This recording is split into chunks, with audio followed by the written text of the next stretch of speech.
I'm excited to be with Matthew McKenna. Matthew wrote an article, How to Compare Religions with the Catholic Exchange. Those of you who follow the show know that I like to write for the Catholic Exchange myself. So I like to stay up with those authors, especially these young guys that are reaching young hearts. Before I bring Matthew on, I want to introduce AIM Utility Advisors, owned and operated by the Lally family, who are local Catholic friends, supporters of our work at the John Paul II Renewal Center. I've known them for many, many years. So I ask you this: if you have a business that is prepared for the increased energy prices starting in June 2025, AIM Utility Advisors is family owned. They're an energy brokerage and consultancy company that's been helping small and medium businesses reduce energy costs for over 30 years.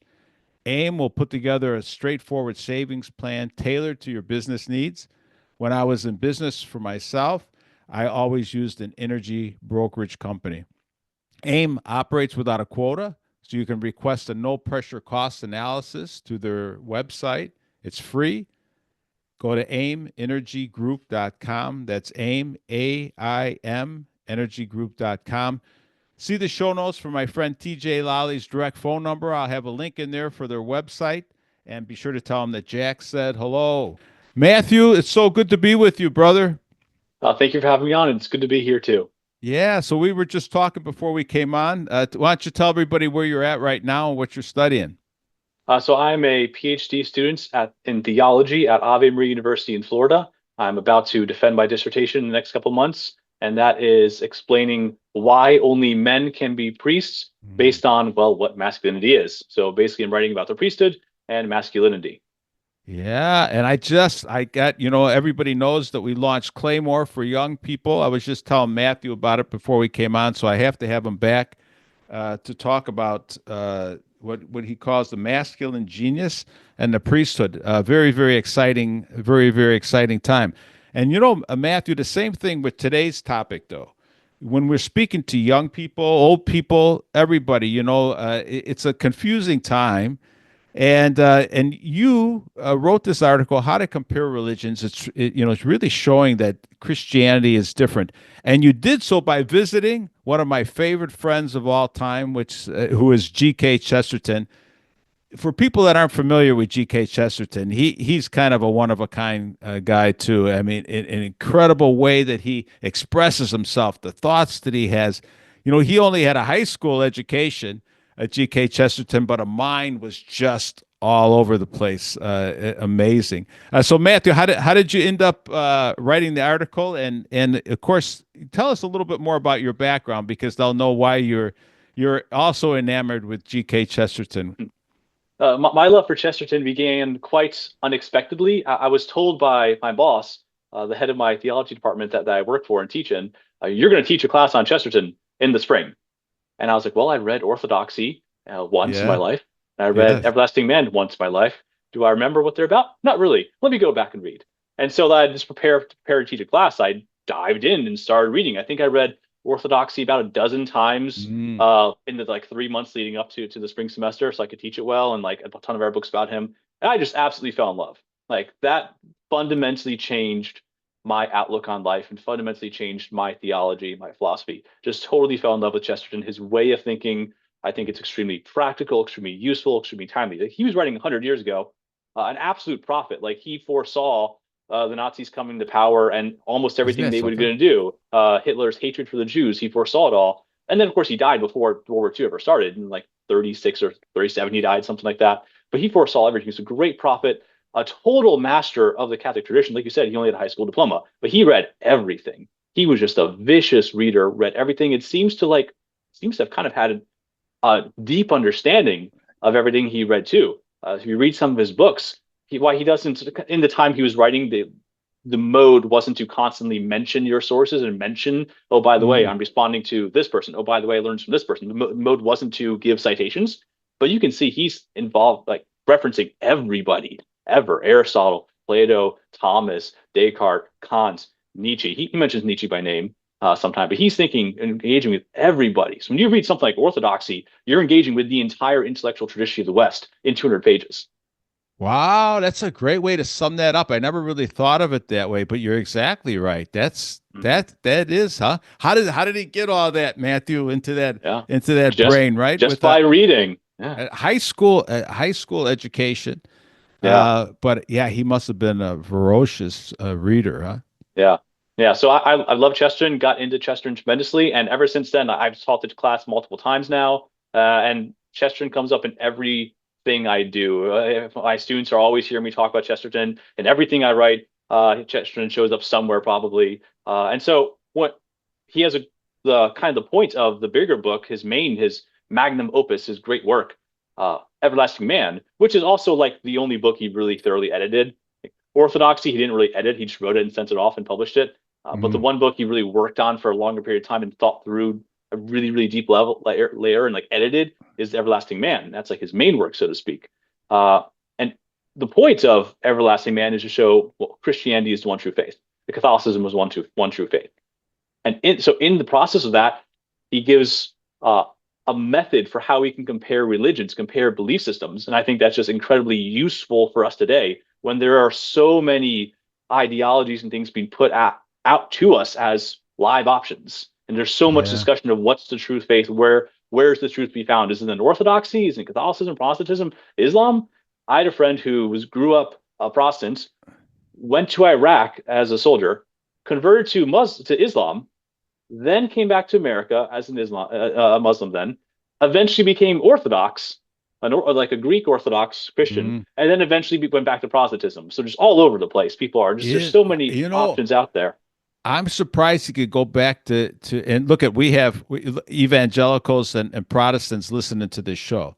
And Yeah, so I'm always careful. They're good friends of mine. I yeah. gave a presentation last night with a great, actually, evangelical friend. But I'm surprised after all that richness and tradition that he would go back to being a Protestant. But I don't want to get you off tangent too far, Yep.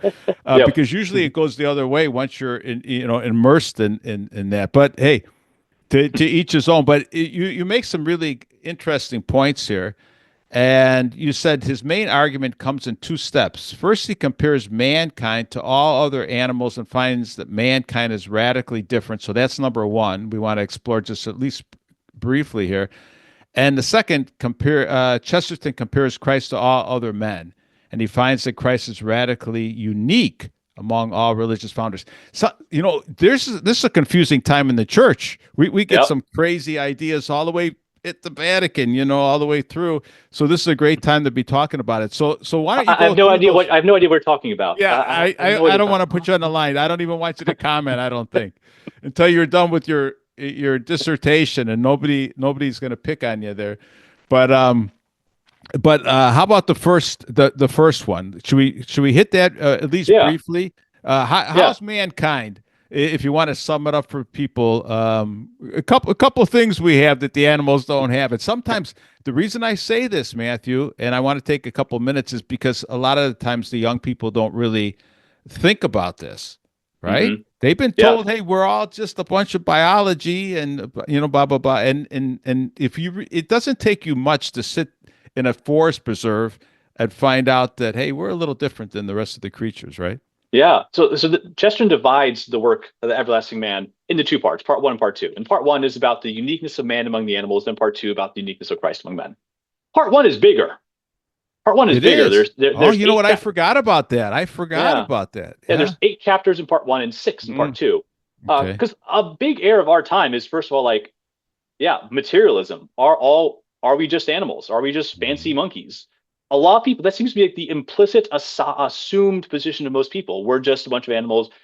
Matter's all there is. There's no such thing as a spiritual soul, God. We all just made that up. So Chesterton begins like tackling that on. It's like, no. And so the mode in which he engages this question is he says, let's assume man is just an animal. Well, for sake of assumption, for argument, let's just assume man is just an animal like all the others. Well, then you start looking around and comparing us actually to other animals. You realize there's not much to compare. Instead, you can almost only contrast. Like we have this thing called like speech. Other animals really don't do it. Like Yeah. every year you see some article in some science journal. Ooh, the language of dolphins. And it's just they make a couple sounds and like Mhm. Not, it's just not very impressive at all. Like animals just don't have speech and language like we do. One proof of that, Chesterton doesn't say, but we can like add to it, is that we have to learn language. Humans learn language. If you don't learn language, if you don't learn to speak by the age of like 8 or 9 or 10, you actually never learn to speak. So like if you're like Tarzan, born in a jungle, raised by animals, you don't learn how to speak. It's actually impossible for you to then learn how to speak. Is If that you don't right? learn, yeah, if you don't learn by the time you're like 8, 9, or 10, you never learn. And like Oh. the So with examples these, of this, we're in trouble with these government schools, Matthew. Yeah. yep, yep. Thankfully, like reading and writing aren't the same, but speech is that way. And the examples we have are horrible situations where a child has been like abused and locked up in the Mhm. basement their whole life. So if those kids aren't rescued from their parents and brought into ordinary Wow. society by the time they're 8, 9, or 10, they just never learn to speak. But and also like our languages are different. We have hundreds of different languages in the world, right? And like as history has progressed, our language has progressed. Like Shakespeare's English is different from our English, which is different from early English. So even the same language like changes actually into different languages, really. Animals aren't like that. Even among like one species of animals, the basic sounds they make are all the same. So you can take a monkey, raise it in isolation from other monkeys, and it's the language, so to speak, that he speaks is exactly the same as the other monkeys. Hmm. Interesting. The sounds for fear, for pleasure, for pain are exactly the same as the other monkeys. Okay. Very And what this interesting. proves is animals' sounds is pure instinct. But for us, it's not instinct. We have to learn it. And there's different languages. So it's more than instinct. So that's like one thing you look at. But also Mm-hmm. just like obviously reason, capacity to reason. Animals don't have this.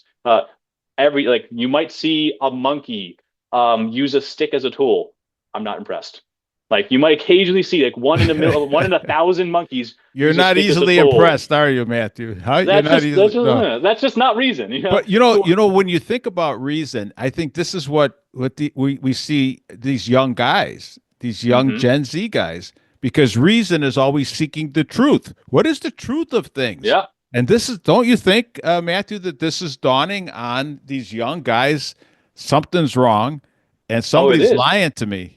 Something's, Yeah. and We this want is the uniquely truth. human. This is Yeah, unique. and because we want the truth not just for usefulness sake, not just so I can use it to make better tools, but just to know the truth. Yes. We desire truth for its own sake, not just for application. Yeah. So that's a huge difference between the And that's a monkey using great a point. stick. I remember distinctly as a young man, and that was some years ago, but I remember distinctly. Yep. I went out on my own. I left home and I was seeking the truth. I remember perfectly well. And it is exactly what you said, Matthew. Not so I can, pontificate on it, but so that I would know how best to live, right? What is the Hmm. truth of things? Yeah. So powerful. And then well, let's hit on one last thing here, at least, which is this thing called free will, huh? Yeah. We just are free.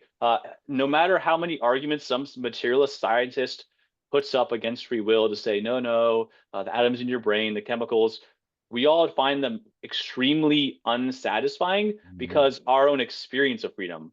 I experience the capacity to choose good and to choose bad. I experience, relate to that, regrets of my choices and judgment and condemnation of myself for past Yeah, failures I have.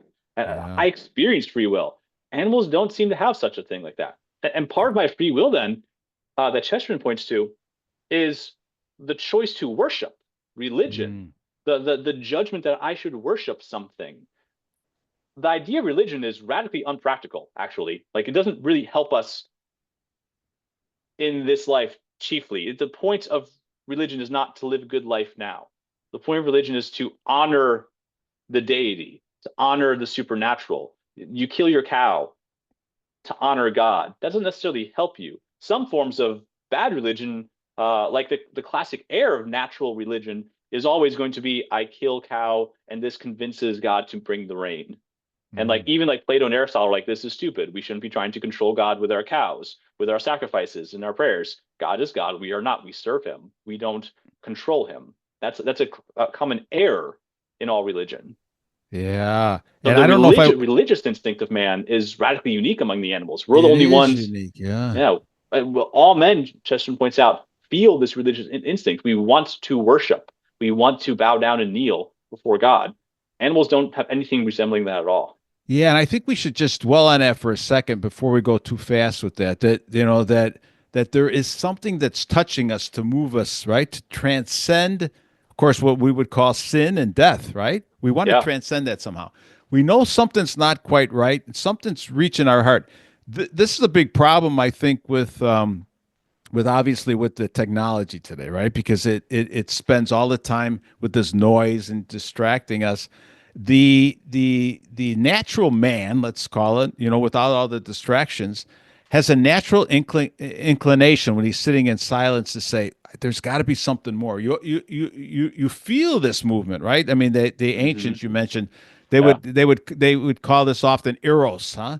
Hmm. Which is we think of just erotic or sensual, and it has some components to that, but it's really what is true, what is good, what is beautiful, right? Yeah. Some great thing beyond me, like the idea of Yes. of wonder at the universe, that like the beach or a great mountain view gives to a man. It seems like birds should have awesome views all the time whenever they fly, but they never just stop and look at the sunset. Mm, But yeah. the bird definitely has a better view of the sunset than we do because it's like flying up there in the sky watching the sunset. But it doesn't seem to stop and then also paint pictures of the sunset. But all humans ever, like what Chesterton does here, he points what are the earliest records of the oldest humans we have? As it turns out, it's paintings, it's art on a Mm. wall in the cave art somewhere. These are the oldest records of human civilization we have. The oldest cave art I think is something like 50,000 years old. And so he points out art is the signature of man that nobody else, no other animal does. Birds build nests, beavers build dams, but they all make them exactly the same style with no variation. Different species of bird make different types of nests, but within the species, they're all the same. And this again proves it's instinct, not choice, and so not art.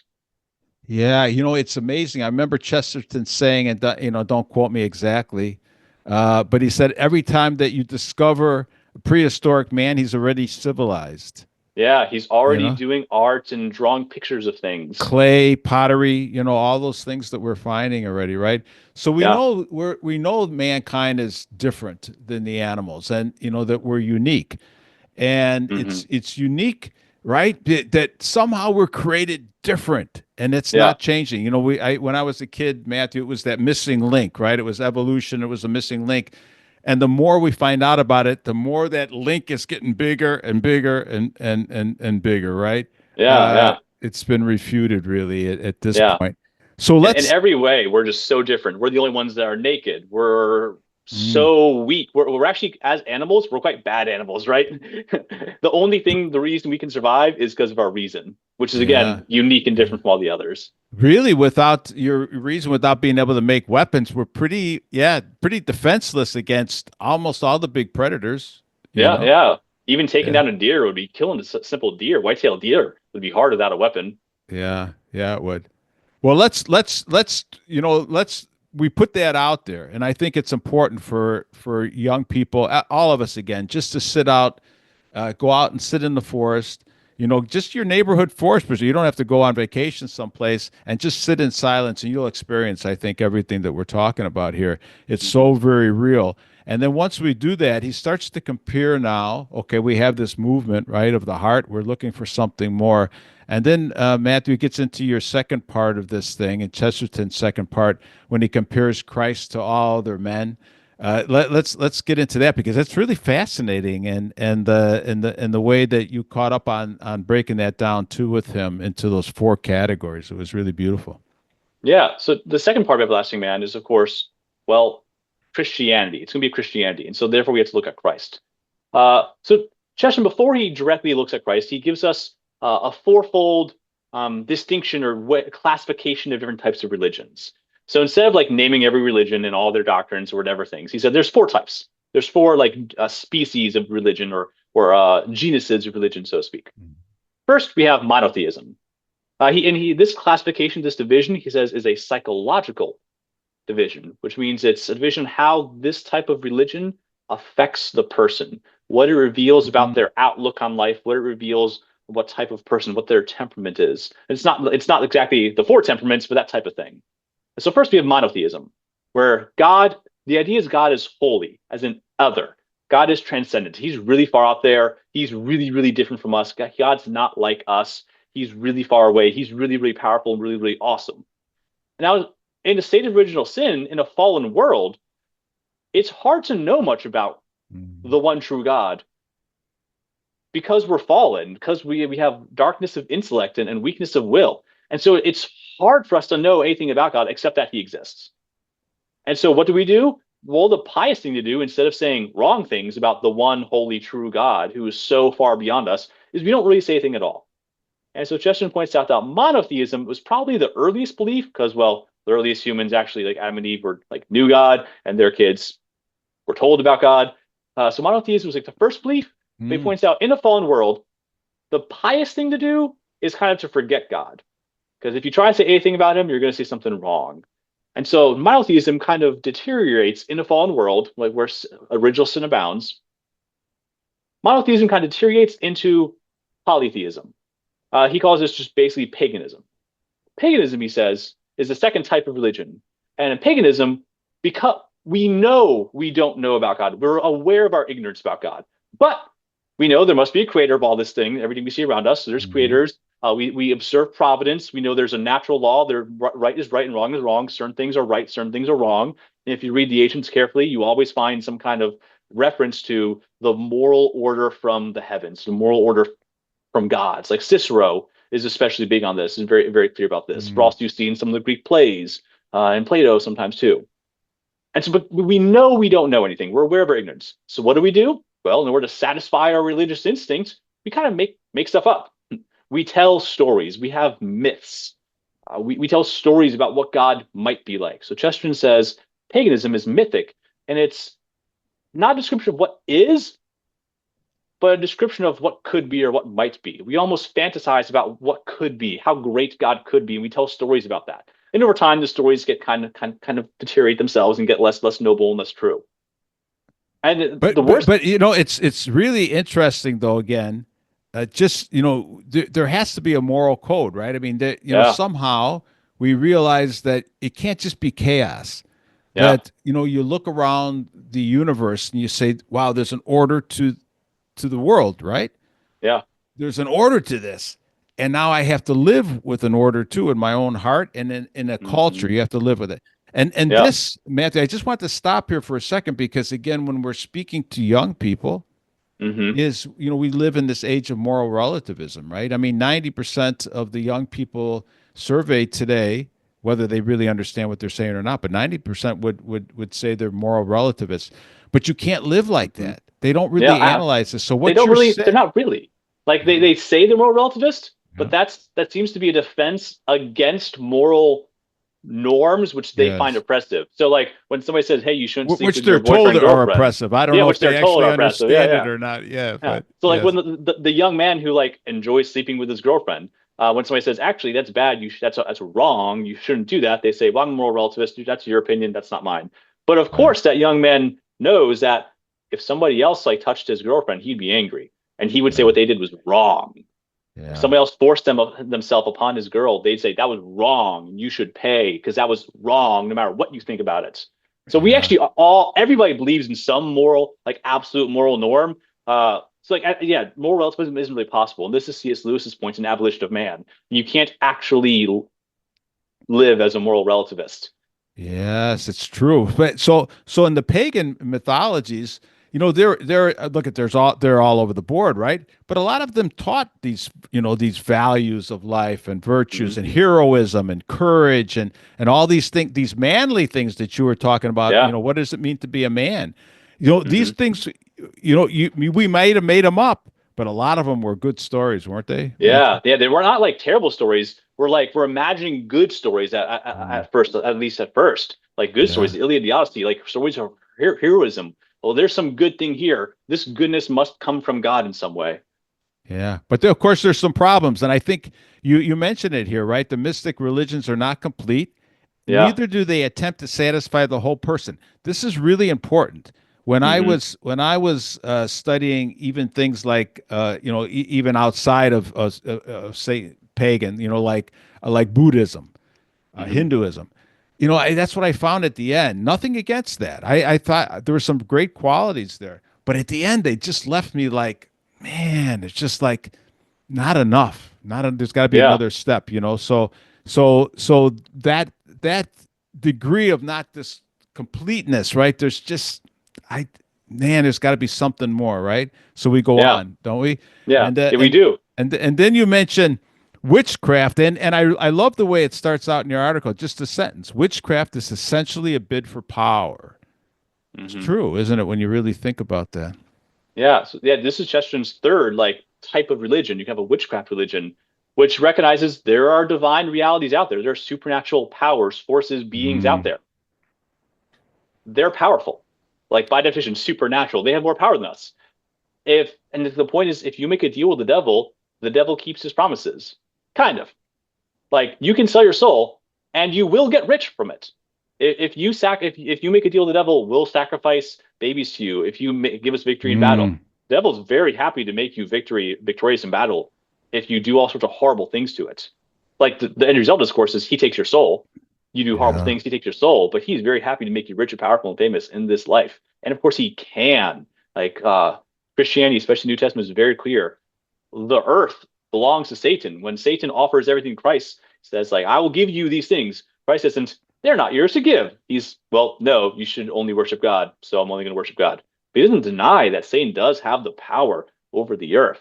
He It's does. interesting. It reminds me, of course, of that famous, Ephesians 6 from St. Paul, right?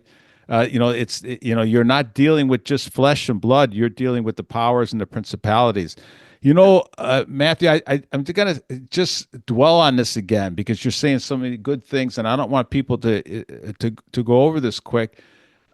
These powers are real in this world too, so we can talk about, there are real witches out there, Mm-hmm. and they're actually growing. There actually are a lot. Just like Genesis 3, you can be like God and you can decide what's good, what's evil. We want that power, don't we? You see Mm-hmm. that with the world elites. Yeah. The world elites. Look, I'm not going to put you on the spot here, Matthew, but I watch them speak sometimes, and I'm thinking, man, they have been possessed. Whether I'm not talking about a total a possession or not, but something's up with that. I mean, you talk about selling your soul to the devil. This stuff can really happen, and it is Oh, it's happening. real. And Huh? Chester makes a great point about witchcraft. He said it's religion for practical people, where you kind Mm, of abandon the worship of the supernatural and use the supernatural for benefits here and now. So it's a practical religion oriented toward practical results. But of course, you do that by trying to control the supernatural powers, by making a deal with them.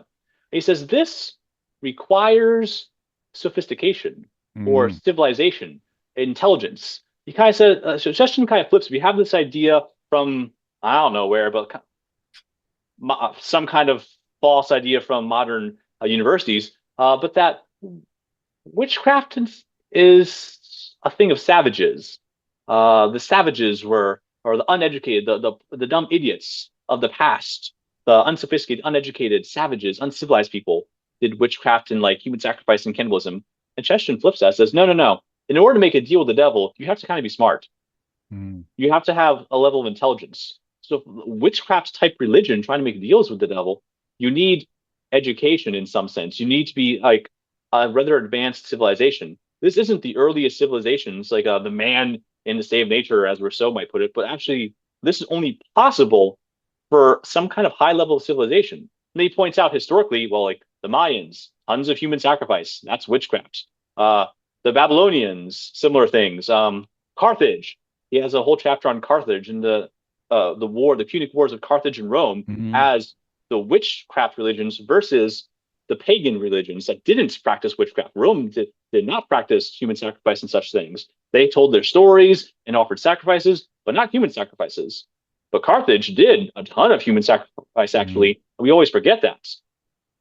Yeah, unbelievable, right? Yeah. And so now, and I could stay there for another half an hour Yeah. easy, but let's unfortunately time's going to tick, and I want you to talk about philosophy as another kind of religion. Yeah, so Chesterton's fourth type of religion is the philosophical religion, which he says isn't really religion at all. It's just you seek wisdom for a good life. So he Mm, names things like Confucianism, Buddhism as like not really religions, not really concerned with worshiping or even interacting with the supernatural You're just trying to have a good life here and now. You recognize some basic moral values. You try to do what's right, have a good life, have happiness here now. But that's all it is. It's philosophy, not religion. And he Hmm. says usually in the ancient world, these four different types of religions got separated. They would not be united to each other. Were separate. They were never unified. They were always separate things. Like Aristotle, who probably had the best idea of God, naturally knowable by reason. So you might say that one of the best philosophers still practiced the pagan mythic cults and stuff like that. So Isn't that interesting? they were separated even in his Yeah. mind, even in his life. Yeah, you're trying to say what's a practical way to live, right? And Hmm. philosophy is usually it's really an awe and wonder also, right? And I'm Yeah, seeking the truth, but then it's not enough. And yeah. you have that divine within you. And Hmm. just to make this point, because you study right now, you're studying St. Thomas Aquinas too. For people that don't know, I don't realize, I don't know how many people actually, realize the beauty of our Catholic faith. And this is kind of segue into what we're going to be talking about next with Christianity. It, is also eminently practical. You're right here, but the Thomists, right? They built on Aristotle, so they Hmm. took those ancient Greeks, Plato Yeah. first, and then St. Thomas comes and says, let's try to fit Aristotle in here, right? For some Hmm. obvious reasons we won't have time to get into. But then the divine is built, Christianity is built there, and this is a stable foundation, right? Yeah. That makes this, this awe and wonder that we search for, this practical idea of philosophy and the divine all together, and it all comes together in this person, doesn't it? Yeah. Yeah. So Chesterton's point then about how Christianity and Christ is only in Christianity and Christ do we see the unity of all four of these elements. Christianity unites what's never before even been attempted, even been tried Mm, to unite it. So of course such an Christianity important point. is it is. Christianity is of course monotheism, one God. But it's also kind of mythic. Like we care about the stories. But in Christianity, the story becomes real. God actually Mm. comes to earth. The Greeks told stories about God coming and walking among them as like a cow to seduce a girl or whatever, like weird things. But Christ actually came and walked and lived among us. Like the myth became real, so to speak. But also, it's it's not witchcraft, but it is eminently practical. If you think about the biggest issues, so what are the biggest issues we actually faced? Well, sin, our own evil in the world, moral evil in Mm. the world, and death. And that's what Christianity came to solve. Christ comes to conquer death and give us grace and to enable us to live a good moral life. So Christianity isn't super practical if you want to get rich, powerful, and famous in this life. It is the most practical thing if you want salvation and eternal life, Mhm. if you want perfect, utter bliss and happiness and fulfillment with God. It's Yeah, the only thing that'll get you that. and anybody that actually tries to conquer sin in their own life realizes that you can't do it on your own. Yeah. And talk about a practical thing, Matthew. And this is important too. When Pope Benedict said, 16th said, our faith is never going to be an ethical decision or some lofty philosophical idea. It's always going to be an encounter with an event, encounter with a person.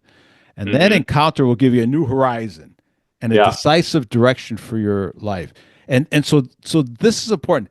This you think about all these ancients, they sense something even in those stories that they told, right? It's almost like it was in us, Matthew, we're fallen again, so we don't grasp it, but even those ancients, right? And telling these myths Yeah. about this God coming into earth, it's almost like, man, we need this to happen, and then it Yeah. happens.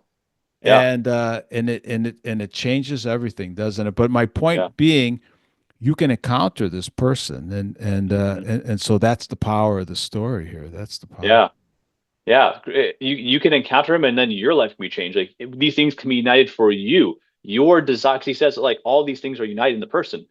Monotheism, like the desire for the knowledge of the one true God, the Mhm. one source of everything is there. But also like all your imaginations, what you wish could be true in the myths, what we talk about in the myths, what everything, all your Mm. dreams can be met, and also you can encounter God. You can be part of the myth. It's no Mm. longer just a story that other people do. It's not just talking about Wow, what Achilles a and his great beautiful way to works. put it. It's, I yeah, love it. we get wrapped into the myth. It's not God doesn't become just he's not just the God of Abraham. Like he is. Part of this is the Old Testament idea that God is the God of Abraham, Isaac, and Jacob. He is the God of us. Our names are now important. How we name God is he's God of Abraham, Isaac, and Jacob. But then in baptism, God becomes the God of Jack and the God of Matthew. He becomes like our God, and we get united into that story. And the story, like Chesterton ends the Everlasting Man by talking about the church. But now the church is us. We are members of the church. We're caught up in the mythic story, in the You know, real myth. I just got goosebumps when you said that. And Yeah. usually to me that's like a little Holy Spirit moment when I feel this. That means I got to stop there just for a second again. You know, I Yeah. mean, again, say that again. Just how we get caught up and we become part of this. We know we want to be part of this bigger story. Yeah. It took something else called revelation, right, to actually unpack this, but it took revelation of the person who actually Hmm. came in. Yeah. And because Christ, like, Revelation started the story. Like Christ came into Mm, the story. Christ came into history. Originally, like God, not just Christ, with Abraham, right? He chose a people. He chose a person and a nation and made a people out of them. And then their history becomes our history. mm, The salvation history, history of Israel, we're incorporated into it. We're grafted on branches, grafted onto the vine that is Israel. We are participators in the story of David. That's our story now. And then course, Christ comes, God enters the story himself. The author of the book has come into the book as a character. The creator of the video game is now a character you can play with and go on missions with, so to speak. But now God's here, and we get baptized into his life, shares in his life, baptized into his death. Christ's death on the cross isn't just a story. It's something we reenact, we represent, we make present at the Mass, and then we mm, unite ourselves to that. So mm. our lives are united to Christ's life, and also just the whole church. Like Acts of the Apostles, part of the Bible is just the story of what the members of the church did. But then, of course, Acts of the Apostles ends, but the church doesn't end there. The church No, keeps going. We yeah. we are we are the church. We are continuing what the apostles did in Acts of the Apostles, of evangelizing the world and worshiping God. The life of Christ continues in us.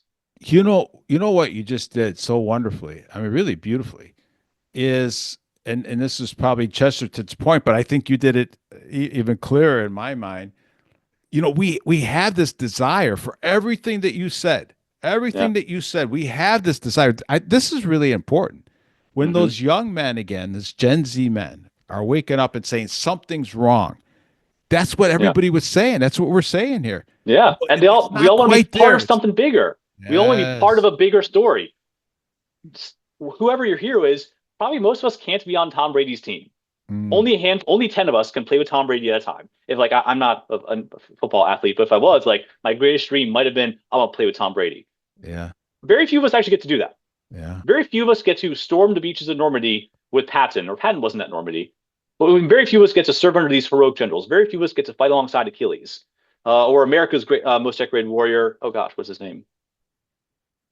The guy from World War II. He was America's most decorated warrior. I forget his name now. It's embarrassing. But like very few of us get to fight Now, my alongside. dad is still alive from World War II, so I was going to say my dad, but it wasn't him. Audie Murphy, Eddie Murphy, something I'm like that. ashamed. Yeah. I'm ashamed. I should know those things. I think it's Audie, something like that, something like that. Anyway, like he's America's most decorated soldier. Very few of us get to do these epic things, but And actually, William Wallace yeah, versus William Wallace, Sword, exactly, yeah, Braveheart, right? yeah. Very few of us get to attack Mordor with Aragorn. Very few of us Mm, get to defend Helm's Deep with Gimli, but we actually do get to live with Christ. We actually do get to die with Christ.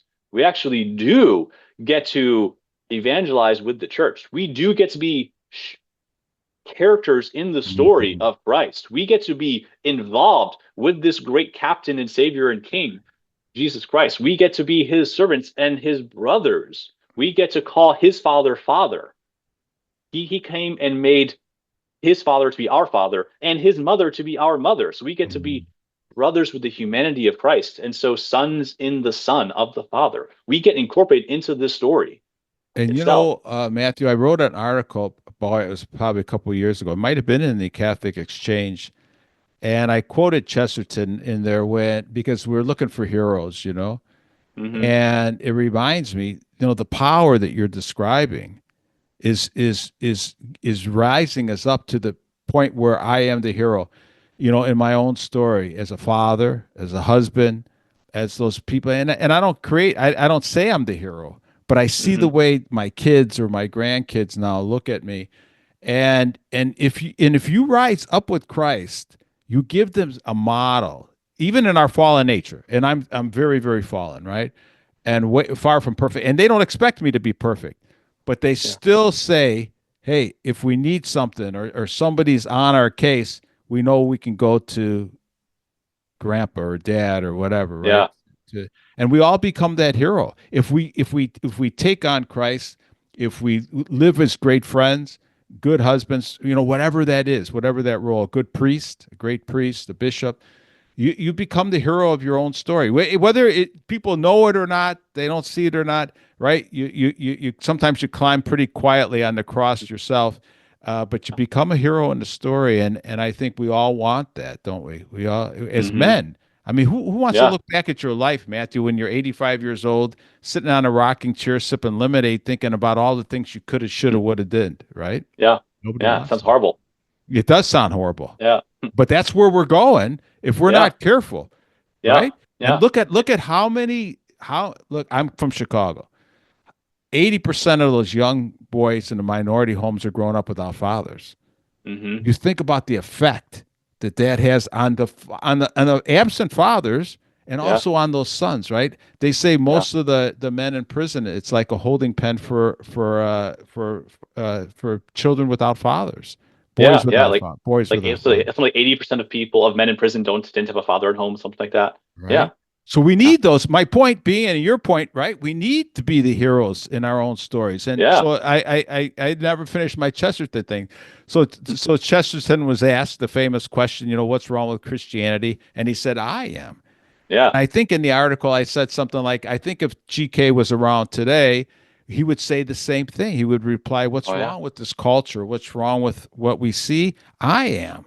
That we have to Hmm. all step up. What you're saying Yeah. is if we can get everybody, or at least a lot more young people to stand up, right, and say, I am. I don't know Hmm. what that means, but I'm willing to walk into the story, right? Yeah. To walk in and then live as part of it and partake in it and do it. And this includes like the difficulties of it, of living it, but it also includes like eh, believing and embracing the philosophy of the Mm. church, the truths of the creed of the church, which of course protects the truth of the story. No, Jesus literally came and literally died and literally rose from the dead. It wasn't Yes. just not. It's not something we made up later on. It's not something Christians 200 years later made up and wrote in a book. No, Christ literally came and walked in Nazareth, in Jerusalem. He literally died under this guy Pontius Pilate, and then he literally rose from the dead, body and soul, 3 days later. Matthew, as we start to run out of time here, I want you to stay with that what you just said there because, you say here, Christ claimed to be God to come among men, but he did it in a different way. He didn't come to leave a written text. You said, he didn't come to write a book. He didn't actually even come just to teach us things, even though of course that was part of it. He came for Hmm. what, Matthew? And just a reminder that demand for electricity and natural gas is growing tremendously across our nation. Is your business prepared for the resulting cost increase of 15% or more coming in the coming years? As a local family-owned energy broker and consultancy, AIM Utility Advisors has been helping small and medium businesses reduce energy costs for over 30 years. AIM will leverage these decades of experience with leading market analytics to provide a straightforward savings plan tailored to your business needs. AIM operates without a quota, so you can request a no pressure cost analysis for free right through their website, which is aimenergygroup.com. That's AIM as in AIM, energygroup.com. I own small businesses most of my life, and I always used an energy broker to lock in rates, figure out the best rates I can get. So see the show notes for my friend TJ Lally's direct number and for more information. And this is one of the things you say. This is unique. Nobody else does this. First of all, Yeah. you say in here, I'll just say it real quick so I don't goof you up. But he's the only one that claimed to be God, first of all.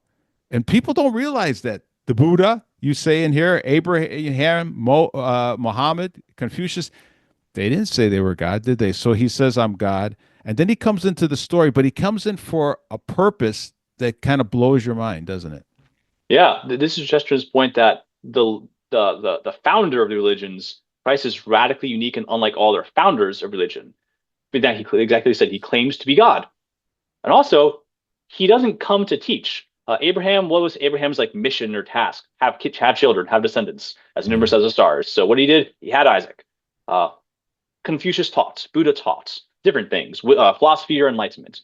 Muhammad taught Yeah. and conquered and fought. Mhm. Christ, yeah, he taught a lot. Christ the teacher, very important. Certain amounts is crucial. But Christ didn't come mainly as a teacher. They called him teacher, but he came mainly as the savior. This, of course, when Gabriel Mhm. appears to Mary, we just celebrated feast day yesterday, March 25th. You will conceive in your womb, bear a son, and he will save his people from their sins. Christ came to save us from sin and death by the cross. So, of course, Fulton Sheen says, Fulton Sheen was also a huge fan of Chesterton, says Christ is the only man ever born to die.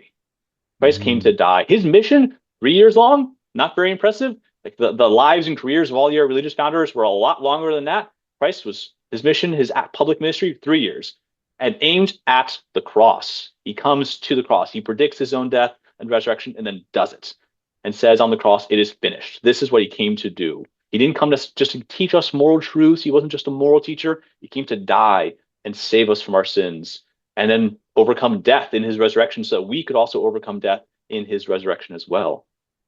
And this is the power.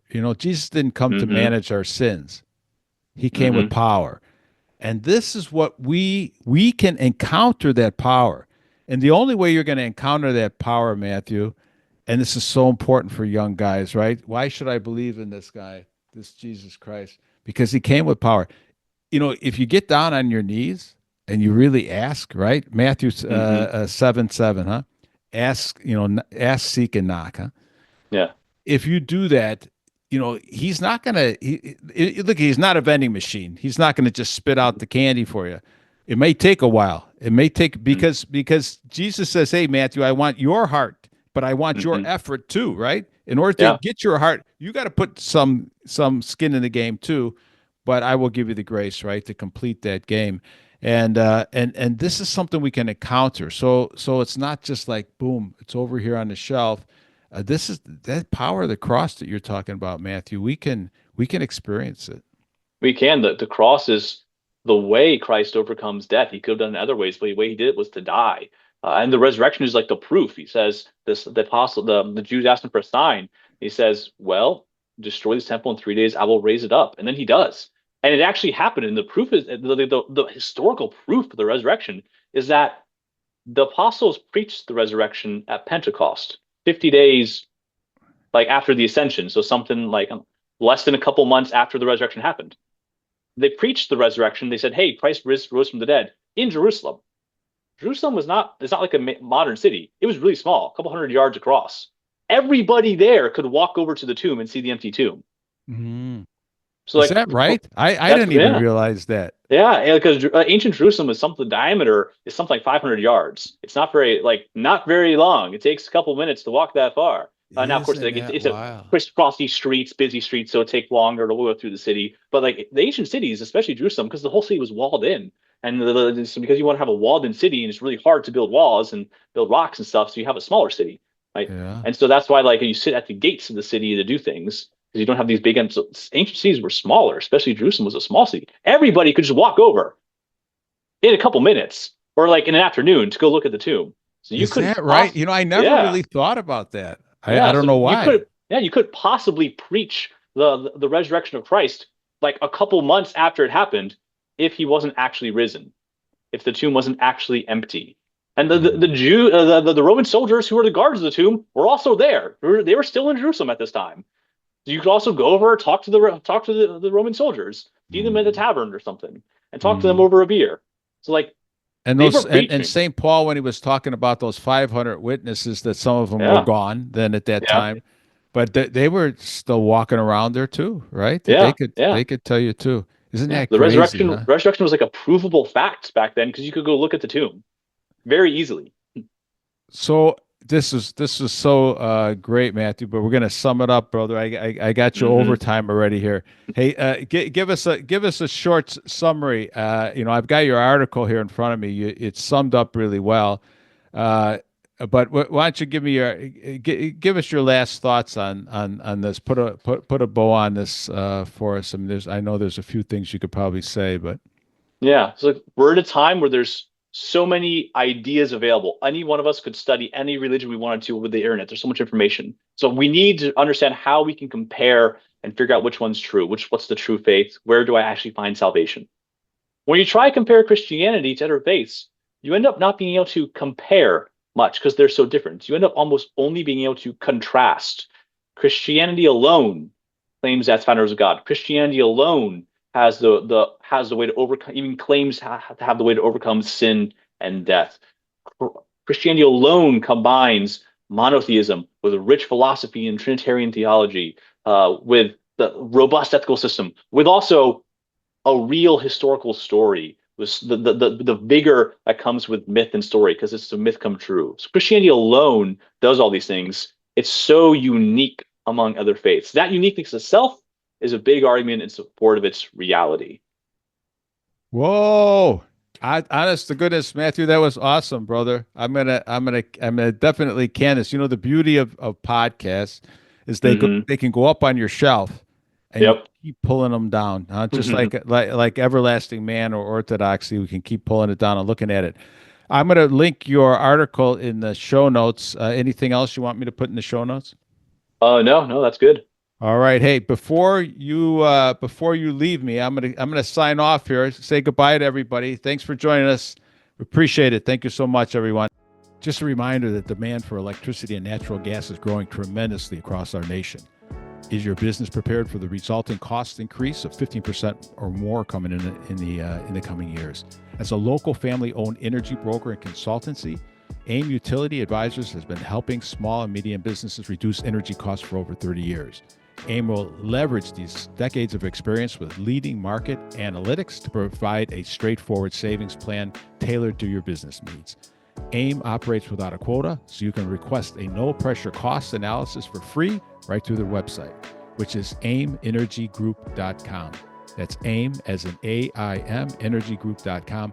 I own small businesses most of my life, and I always used an energy broker to lock in rates, figure out the best rates I can get.